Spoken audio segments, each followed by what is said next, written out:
सो दोस्तों welcome in discover Rajasthan keep learn. Rajasthan का दोस्तों अपने इतिहास में मारवाड़ के राठौड़ की आज फाइनल पार्ट है।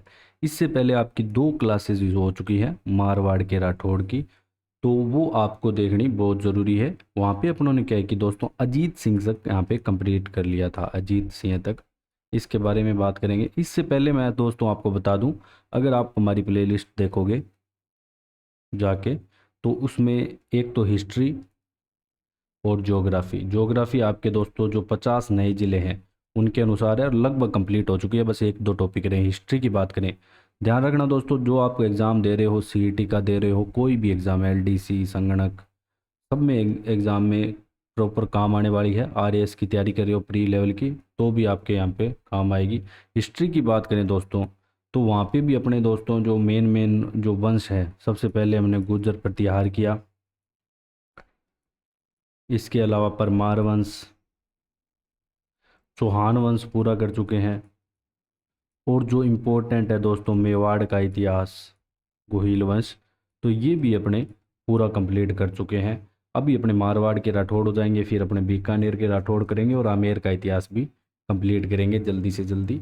फिर अपने एमसीक्यू क्लास लाने की एमसीक्यू क्वेश्चन करेंगे इन सब के प्रीवियस ईयर, जो आपको और ज़्यादा बूस्ट करेगा इसको।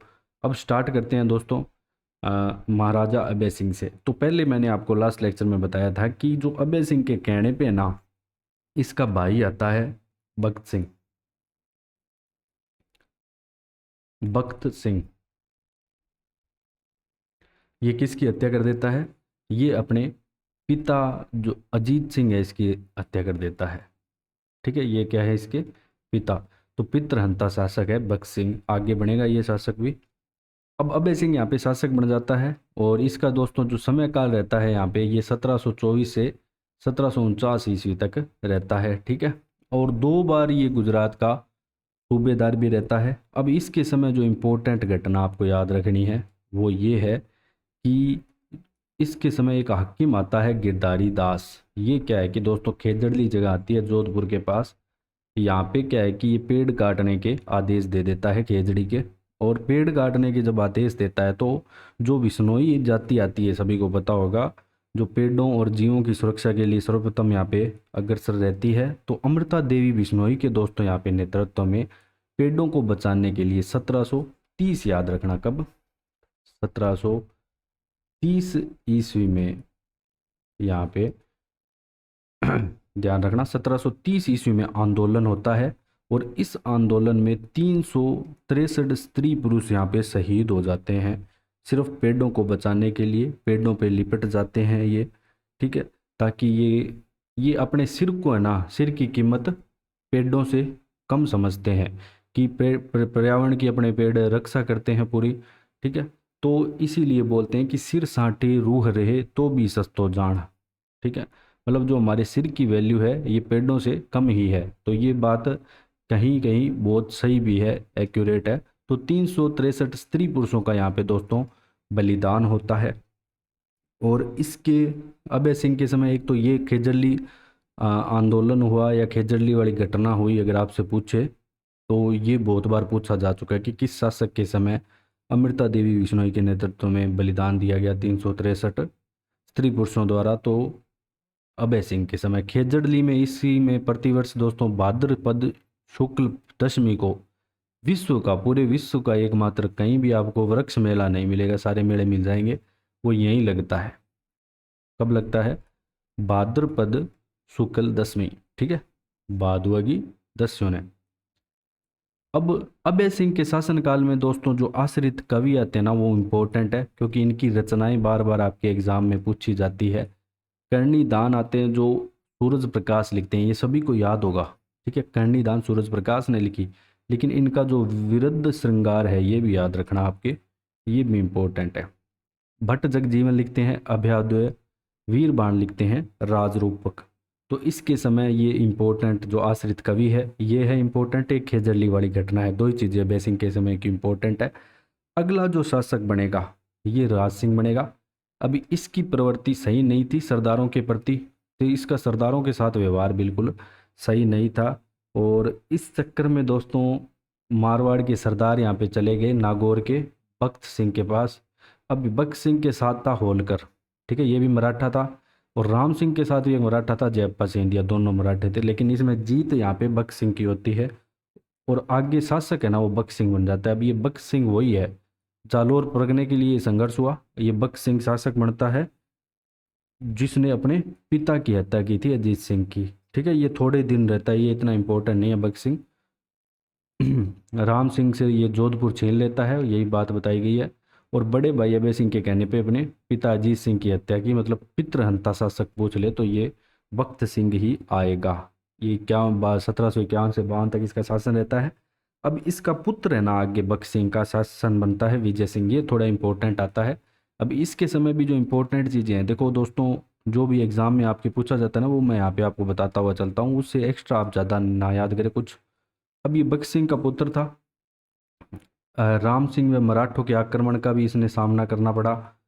इसके अलावा दोस्तों इसको अपना जो इस आक्रमण के चलते, क्योंकि राम सिंह चुप नहीं बैठ रहा था, सोजत, परबतसर, सांबर, ये सारे परगने यहाँ पे राम सिंह को देने पड़े। अजमेर भी इसको एक बार कह कि मराठों को देना पड़ा, हालांकि ये बाद में एक बार और जीत लेता है, लेकिन विजय सिंह को एक बार तो मराठों को अजमेर देना पड़ा। फिर यहाँ पे 1781 की बात आती है दोस्तों, दिल्ली का आता है शाह आलम द्वितीय, ये इससे परमिशन लेता है। विजय सिंह क्या लेता है इससे? परमिशन, क्या खोलने की? टकसाल खोलने की, और सिक्के चला देता है विजय शाही। तो ये ध्यान रखना, विजय शाही सिक्के किस मारवाड़ शासक के द्वारा चलाए गए? तो विजय सिंह, आराम से याद रख सकते हो, नाम से कनेक्ट ही है, शासक का नाम भी विजय सिंह है और सिक्के भी विजय शाही, तो मारवाड़ में टकसाल खोलता है। इसके अलावा जो इम्पोर्टेंट दोस्तों युद्ध होता है ना, वो तुंगा का युद्ध होता है इसके समय, जो होता है 1787 ईस्वी में। जयपुर के साथ मिलकर है ना ये मराठों को पीछे हटने के लिए मजबूर करता है, ठीक है।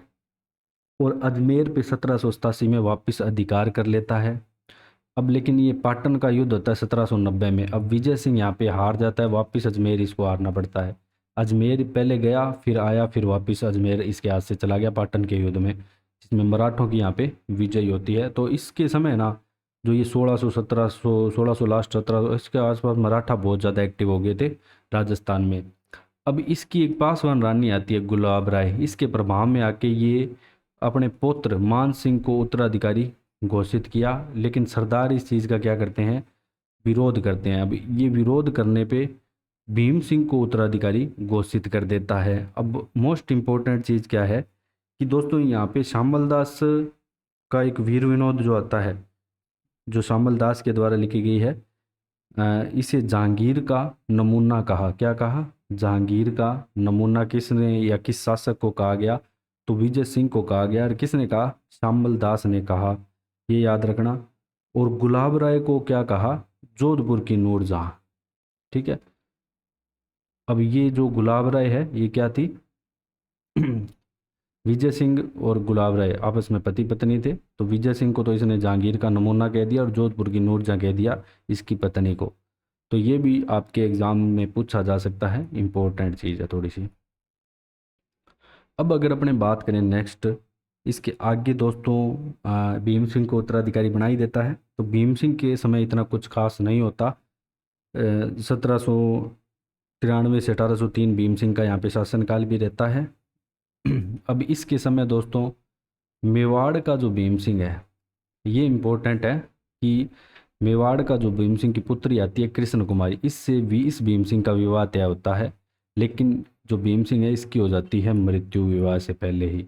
अब ये कृष्ण, जब मैंने आपको मेवाड़ का इतिहास पढ़ाया था तो दोस्तों पूरा आपको कृष्ण कुमारी विवाद पूरा समझाया था अच्छे से कि अब ये भीम सिंह की मृत्यु हो गई तो आगे जो नेक्स्ट शासक बनता है वो मान सिंह बनता है। मान सिंह कहता है कि ये तो यहीं की है। अब यहाँ पे इसकी मृत्यु होने पे ये वाले जो भीम सिंह है इसका जो आमेर के शासक है वहाँ से इसके साथ संबंध उसका तय कर देते हैं और टिक्का भी भिजवा देते हैं। तब इनके चक्कर में युद्ध भी होता है मान सिंह के साथ। अब मान सिंह दोस्तों नेक्स्ट शासक आएगा जिसका 1804 से 43 तक यहाँ पे शासनकाल रहेगा। अब इसका समय जो गिंगोली पर्वतसर का युद्ध होता है इंपॉर्टेंट है। गिरी सुमेल युद्ध ध्यान रखना 1544 है, ये गिंगोली पर्वतसर युद्ध है। नाम जो कन्फ्यूजिंग है वो पहले ही आप साइड में लिखते चलो। 1807 में कृष्ण कुमारी को लेकर जयपुर के शासक जगत सिंह से ये पराजित होता है, तो यहाँ पे इसकी हार होती है। इस युद्ध को पूरा अपने अच्छे से वहाँ कर चुके हैं कवर अप। तो मेवाड़ का इतिहास ज़रूर देखें। मान सिंह गोरख संप्रदाय के एक पायस आते हैं दोस्तों, उनको गुरु बनाता है, जिनका नाम आता है देवनाथ। ठीक है, तो देवनाथ को ये गुरु बनाता है। और जो जयपुर का शासक जगत सिंह है ना, ये आमिर का पिंडारी के सहयोग से बचता है। और अंत में कृष्ण कुमारी को आमिर खां पिंडारी के कहने पे ही जहर दे दिया जाता है, ये कहा गया है इतिहास में। अगर आपसे पूछ ले, जो बार बार एग्जाम में आता है, कि जोधपुर में नाथ संप्रदाय की पीठ है महामंदिर का निर्माण किसने करवाया, तो मान सिंह। मोस्ट इम्पोर्टेंट, जोधपुर में नाथ संप्रदाय की पीठ आती है जो कि महामंदिर में है। एक तो ये याद रखोगे कि नाथ संप्रदाय की पीठ कहाँ पे है, महामंदिर में है। जिसका निर्माण कार्य कौन करवाता है, निर्माण कार्य यहाँ पे दोस्तों मान सिंह के द्वारा ही करवाया जाता है। इसके अलावा दोस्तों जोधपुर में मान पुस्तकालय की स्थापना की, जिसे वर्तमान में मान सिंह पुस्तक प्रकाश केंद्र कहा जाता है। अंग्रेजों के साथ संधि कर ली, क्योंकि जो अमीर का पिंडारी है ये भी यहाँ पे ज़्यादा उत्पाद मचाने लगा था और इसके कुकृत्यों से ही परेशान हो गए। तो 6 जनवरी 1818 को अंग्रेजों से संधि कर ली, ये इंपॉर्टेंट है। आपसे पूछेगा एग्जाम में कि 1818 की अंग्रेजों के साथ जो संधि है, उसके समय मारवाड़ का शासक कौन था, तो मान सिंह था, आपको याद होना चाहिए। इसके अलावा दोस्तों इसके शासनकाल में 1835 में एरनपुरा में जोधपुर लीजन का गठन किया गया। तो जो एरनपुरा छावनी है वहाँ पे जोधपुर लीजन का भी गठन किया गया इसके, और मारवाड़ के खर्चे पे ही इसका गठन भी किया गया। 1839 में दोस्तों जो अंग्रेज है ये जोधपुर के किले पे भी अधिकार कर लेते हैं और पॉलिटिकल एजेंसी की जोधपुर में स्थापना कर देते हैं, किसकी, पॉलिटिकल एजेंसी की स्थापना कर लेते हैं। इसके बाद बात करें तो नेक्स्ट शासक थक सिंह आता है, जिसका शासनकाल 43 से 77 रहता है। नाथों का विद्रोह शांत करता है ये। इसके अलावा 1857 की क्रांति के समय शासक, बस इतना ही याद रख लेना। देखो साथ तो अंग्रेजों का इसने दिया, लेकिन ये पूछ लेता है कि 1857 की क्रांति के समय जो जोधपुर का शासक है वो कौन था, महाराजा तख्त सिंह था। अब तख्त सिंह था। अब आप ये बताओ कि जो जोधपुर का पॉलिटिकल एजेंट यहाँ पे कौन था, वो आप कमेंट करके बताओ। फिर उसको अपने आगे 1857 की क्रांति करेंगे तो वो पढ़ेंगे अच्छे से। महाराजा जसवंत सिंह द्वितीय आता है। 1875 के कलकत्ता व 1877 के दिल्ली दरबार में ये भाग लेता है। कौन, महाराजा जसवंत सिंह द्वितीय।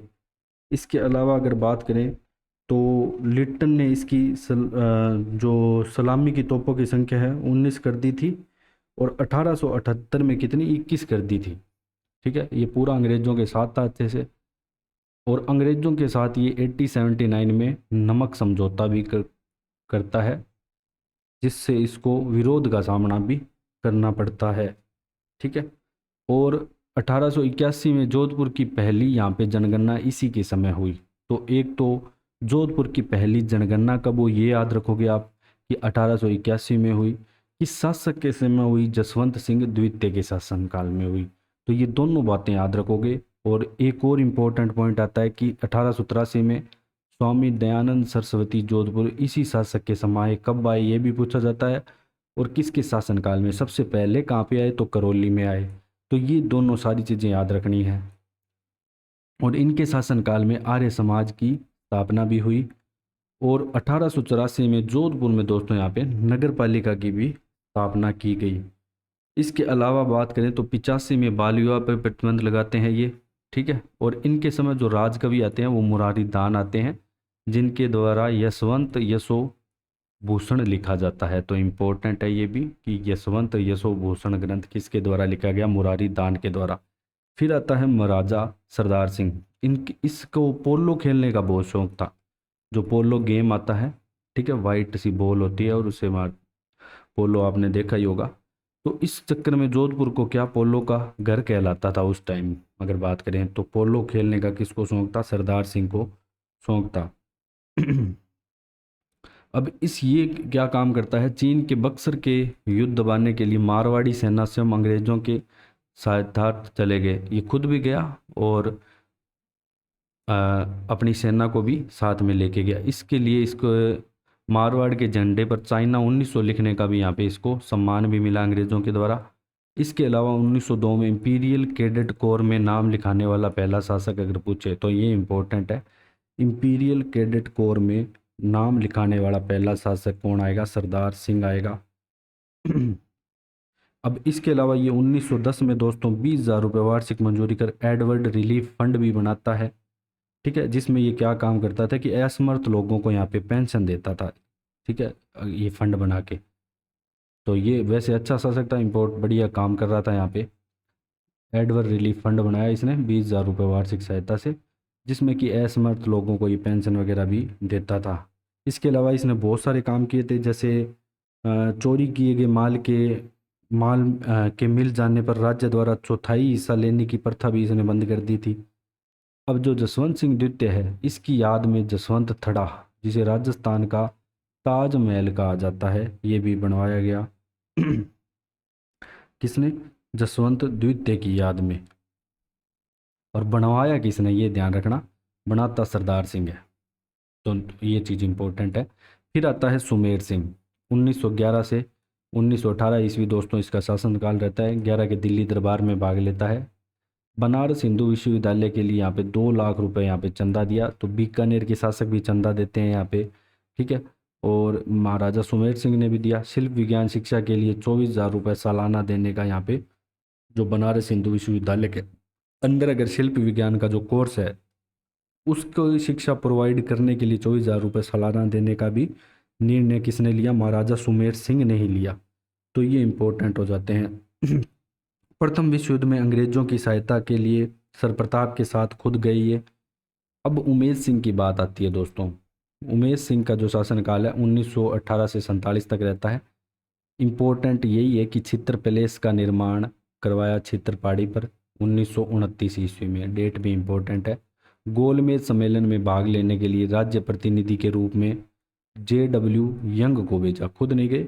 जबकि गोलमेज सम्मेलन जो तीनों हुए 1930, 31, 32, वो महाराजा गंगा सिंह है ना जो बीकानेर के शासक, वो उसमें जरूर गए हुए हैं। जयनारायण व्यास को मारवाड़ की ओर से संविधान सभा का प्रतिनिधि नियुक्त किया, ये इम्पोर्टेंट है। तो मारवाड़ की ओर से संविधान सभा का प्रतिनिधि नियुक्त कौन हुआ? जयनारायण व्यास हुआ। किसने किया? महाराजा उमेद सिंह के द्वारा यहाँ पे किया गया। तो इतनी चीज़ें उमेद सिंह के बारे में इम्पोर्टेंट थी। इसके बाद दो दोस्तों शासक आएगा, हनुमंत सिंह आएगा, जो कि अंतिम शासक होगा। ठीक है, 47 से 49। इसके बाद राजस्थान का निर्माण हो जाता है। जोधपुर के राठौड़ वंश का अंतिम शासक। 1947 को भारतीय संघ अभिमिलन पर पत्र पर हस्ताक्षर कर देता है, ये 9 अगस्त 1947 को। और 1949 में यहाँ पे जोधपुर व्रत राजस्थान में सम्मिलित हो जाता है। ठीक है, तो इसी के साथ ही दोस्तों आपका जो जोधपुर के राठौड़ है ये इतिहास समाप्त होता है। नेक्स्ट में अपने जो बीकानेर के राठौड़ वंश को कंप्लीट करेंगे। अगर आपको थोड़ा बहुत भी हेल्पफुल लग रहा हो कंटेंट तो ज़्यादा से ज़्यादा शेयर करें, सब्सक्राइब करें। तो thanks for joining discover Rajasthan.